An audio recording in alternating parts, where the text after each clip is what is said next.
कहते हैं ना कि मतलब आपको अगर कहीं आगे बढ़ना है तो आपको हर किसी की बातों को हमेशा साथ में लेके चलना, उसकी बातों को हमेशा ध्यान से सुनना। आप कभी फिर आगे नहीं बढ़ पाओगे। ये हमारी मम्मी भी कहती है कि आप जब भी आगे बढ़ना चाहते हो तो हमेशा हर किसी की बातों को ध्यान में लेके मत चलो, नहीं तो आपको ये दुनिया ऐसी है कि कभी आगे नहीं बढ़ने देगी। शायद आप इससे इतने डिप्रेस हो जाओगे कि अपनी अपनी लाइफ को भी पसंद करना नहीं चाहोगे।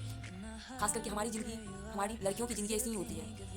ऐसे तो हमारे साइंस में डार्विन्स ने कहा भी है, उनकी लॉ भी है कि अगर आपको इस अर्थ पे रहना है तो आप इस इन्वायरमेंट, इस दुनिया के प्रति जैसे वो चल रहा है उसमें या तो अपने आप को ढाल लो या फिर इस इन्वायरमेंट से साइड हो जाओ। तो आपको आप डिसाइड कीजिए आपको कैसे चलना है। मुझे लगता है कि हमको आगे बढ़ने के लिए इसके साथ चलना पड़ेगा और हमेशा हर किसी की बातों को लेके ना चले तो बेहतर रहेगा, क्योंकि हमें अपने लाइफ में दूसरे की बातों को लेके अपनी लाइफ को एक इंक्रीज से डिक्रीज नहीं करना है।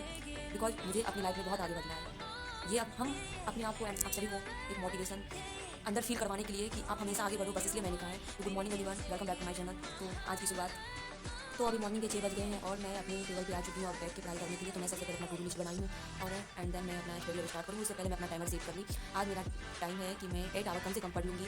और उसके बाद मैं सबसे पहले मॉर्निंग का मेरा स्लॉट होता है कि लाइब्रेरी जाने से पहले मैं रूम पे कितना काम तो कर लूँ कि मेरा मोस्ट इंपॉर्टेंट इंग्लिश का सारा काम हो जाए।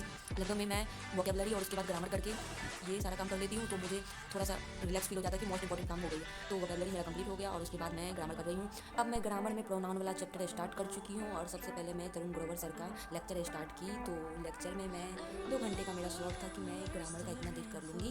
तो सर का लेक्चर मेरा शायद 2 रोज में कंप्लीट होगा। तो मैं इस चलो मैं कुछ सुनाती हूँ आपको और आप ध्यान से उसे सुनो, फिर मैं बताऊँगी आगे आपको। British English. अच्छा, वैसे एक बात बताऊँ आपको, एक इंग्लिश और होती है। आप पूछेंगे कौन सी, तो मैं बता देता हूँ। एक इंग्लिश और है जिसका नाम है इंडियन इंग्लिश।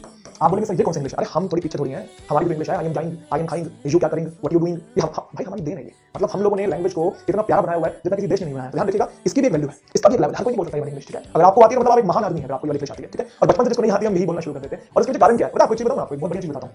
जैसे हम इंडिया में रहते हैं, ठीक है? इंडिया में हर टाइप की इंग्लिश बोली जाती है, मिक्स बोली जाती है। क्यों? क्योंकि बहुत लोग तो फिर आप लोग सुन लिए और आप लोग को भी हंसी आया या नहीं आया? मुझे तो बहुत जोर का लेक्चर करने टाइम हंसी आ गया। तो उसके बाद मेरा ये सारा कंप्लीट हो गया फर्स्ट स्लॉट। और उसके बाद मैं खाना पीना बना के खा के और लाइब्रेरी के लिए रेडी होके मैं चली भी गई लाइब्रेरी। और लाइब्रेरी का मेरा स्लॉट था आज का कि मैं सबसे पहले करेंट अफेयर कर लूँगी। करेंट अफेयर करने के बाद मैं स्टार्ट की मैथ करना। चलो बताओ मैथ में कौन कौन आदित्य रंजन सर से पढ़ रहे हो? मैं तो आदित्य रंजन सर से ही पढ़ती हूँ। और उसका फार्मूला बुक किसके किसके पास है ये भी बताना मुझे। मेरे पास फार्मूला बुक है और मैं त्रिकोणमिति चैप्टर कर रही हूँ। उसका मेरा सीट टूट था जिसका मेरा सारा क्वेश्चन प्रैक्टिस करना था और उस क्वेश्चन में 33 क्वेश्चन थे जिसको मुझे आज टोटल करना था।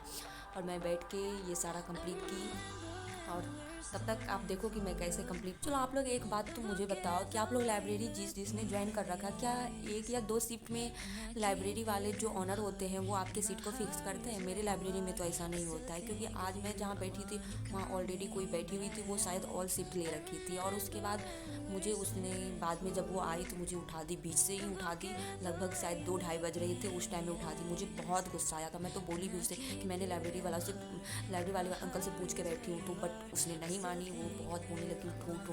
मैं वहाँ से उठ के फिर चली गई।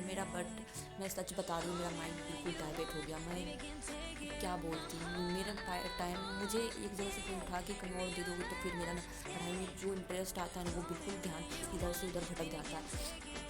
बट करूँ भी तो क्या करूँ, 2-3 सीट ले भी तो नहीं सकती हूँ। उतना देर मेरे खास करके बैठने की तो उतना क्षमता भी नहीं है। और मैं अकेली रूम पे रहती हूँ, मुझे खाना पीना सारी चीज़ देखना पड़ता है, तो मैं उतना देर नहीं रह पाती हूँ। तो क्या करूँ फिर? खैर ये सब बात को छोड़िए और मैं बता रही हूँ आपको कि त्रिकोणमिति का जो सीट नंबर 2 है, मतलब काफ़ी इंटरेस्टिंग चैप्टर है। मैं आपको बता नहीं सकती, 37 क्वेश्चन थे और मेरे एक भी रॉन्ग नहीं हुई। मैं सारा मतलब एकदम अच्छे से बना ली और कंप्लीट कर ली। मेरे फेस पे आप ना मतलब फेस पे नहीं दिख रहा होगा, बट हाँ ये एक अच्छा फीलिंग था मेरे लिए कि मेरा सारा क्वेश्चन बन गया।